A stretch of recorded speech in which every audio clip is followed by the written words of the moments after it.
네, 안녕하세요. 이번 시간에는 줄리의 법칙에 대해서 알아보고자 합니다. 지난 시간까지는 계속되는 불운이 겹칠 때, 이 머피의 법칙이라고 했고요. 예기치 않은 그러한 행운이 계속될 때, 계속 행운이 이어져 올 때, 우리가 셀리의 법칙이라고 얘기를 했습니다. 이러한 머피의 법칙이나 셀리의 법칙은 우리의 의지와는 상관이 없는 거예요. 우리의 의지와는 상관없이 예기치 않은 행운, 그 다음에 우연한 불운, 이런 것들이 계속 이어질 때 머피의 법칙과 셀리의 법칙으로 우리가 이해를 했어요. 이 머피의 법칙이 계속 지속이 된다면 우린 징크스에 또 시달리게 되겠죠. 그러나 우리가 지난 시간에 살펴본 것처럼 좋은 일을 겪다 보면 또 계속 좋은 일이 느껴지고요.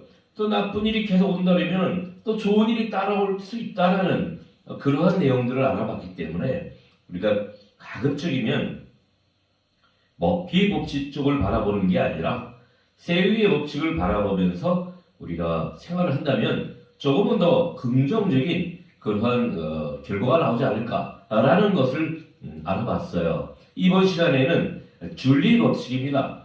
줄리의 법칙이라는 것은 우리의 의지와 상관이 없었던 이 앞전 그 두 가지 법칙과는 관계없이 우리 인간이 어떠한 열망을 가지고 있느냐, 간절한 어떤 그 소망이 있느냐, 이런 우리의 의지를 담을 때 결국에는 그 소망이 이루어질 수 있다라는 그런 법칙을 우리가 줄리의 법칙이라고 합니다.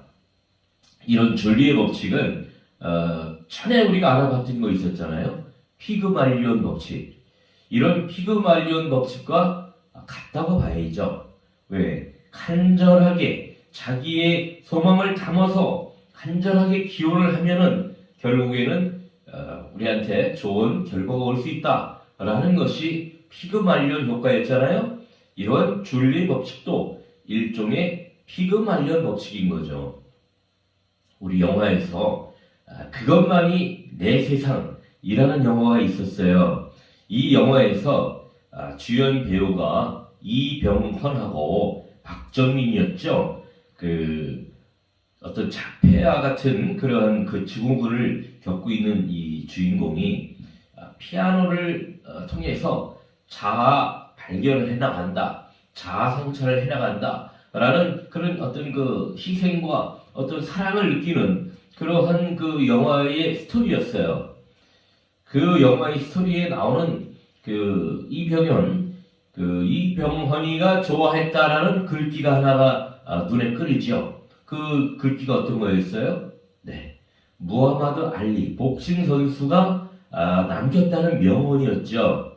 네, 그것은 바로 불가능이라는 것은 사실이 아니고 한 가지의 견해일 뿐이다 라는 그런 명언을 남겼죠. 우리가 익히 알고 있는 명언이 또 있었어요. 그 뭐예요? 네, 그냥 나비처럼 날아서 발처럼 쏜다. 이런 얘기를 우리 그 무하마드 알리 복싱 선수가 몇 가지의 명언을 이렇게 남겼죠. 이런 내용을 가지고 그 영화 배우 터미네이터의 주인공이죠. 아놀드 슈와제네거가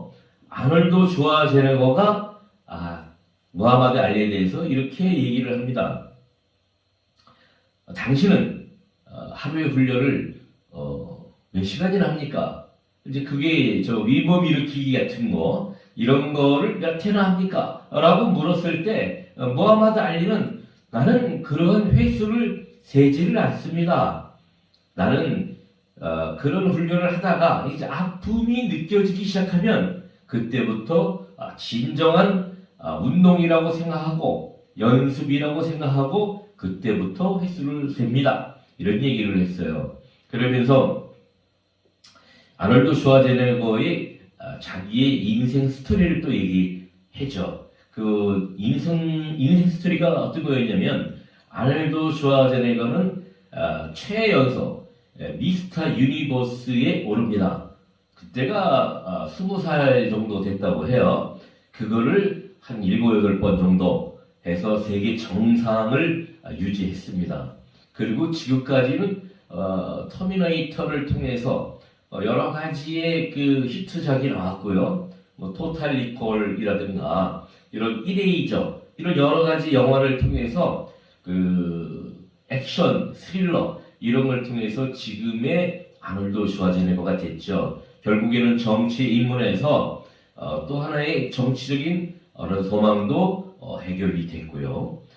이러한 것처럼 예전서부터 그런 얘기들이 좀 많이 있었어요. 불가능이란 없다. 어디에? 나의 사전에. 누가 얘기했어요? 나폴레옹이죠. 불가능이란 나의 사전에 없다. 나의 사전엔 불가능이란 것은 없다. 이러면서 세계적인 어떤 인물들이 하는 얘기들은 불가능한 것은 하나의 현상과 어떤 의견이지 그것이 결정되어 있는 확정적인 사실이 아니다 라는 것을 많은 그 교훈을 통해서 우리들한테 교훈을 주고 있어요. 자, 이 줄리의 법칙을 다른 말로 우리가 옮겨 본다면 어떤 그 표현이 가능할까요? 예, 오매불망입니다. 네, 오매불망 나의 꿈을 이루기 위해서 나의 소원을 비는 거죠. 예? 자식이 잘 되기 위해서, 예? 우리 부모님의 건강을 위해서, 그 다음에 우리 자녀의 성공을 위해서 오매불망 기원을 하는 거예요. 그러면 어느 시점에 가서는 그런 것들이 이루어질 수 있다는 거죠.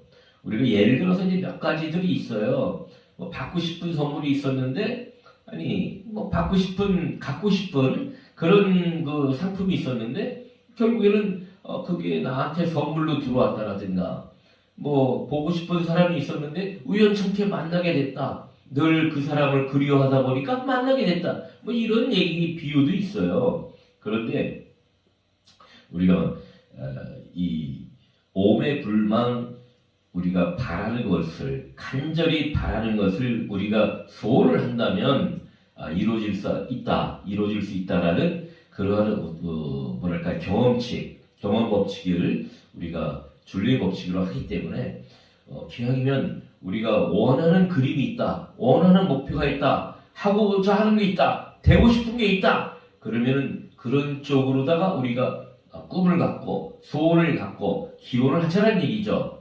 이런 거 있잖아요. 우주의 기운이 내가 어떤 생각을 하냐에 따라서 끌어당겨 올 수 있는 거죠. 그게 그 소설 시크릿이라는 그런 내용에도 그렇게 있는 거예요. 우주의 기운이 나한테 작용을 한다. 나는 그래서 좋아질 수 있다.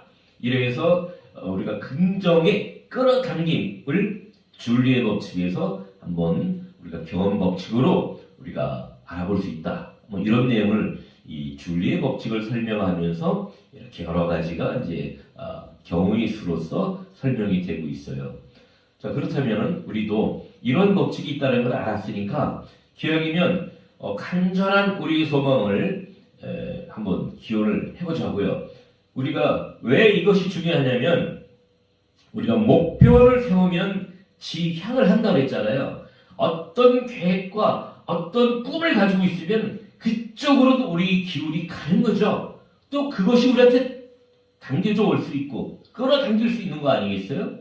자, 이렇게 해서 우리가 이 인생을 살아가면서 사회생활을 해 나가면서 경제생활을 해 나가면서 우리한테 도움이 되는 이러한 현상들을 우리가 한번 만들어 가보자 하는 그런 차원에서 줄리의 법칙을 또 간단히 알아봤어요. 다음 시간에는 또 다른 주제를 가지고 다시 한번 말씀드리도록 하겠습니다. 여러분 수고하셨습니다. 다음 시간에 다시 만나요.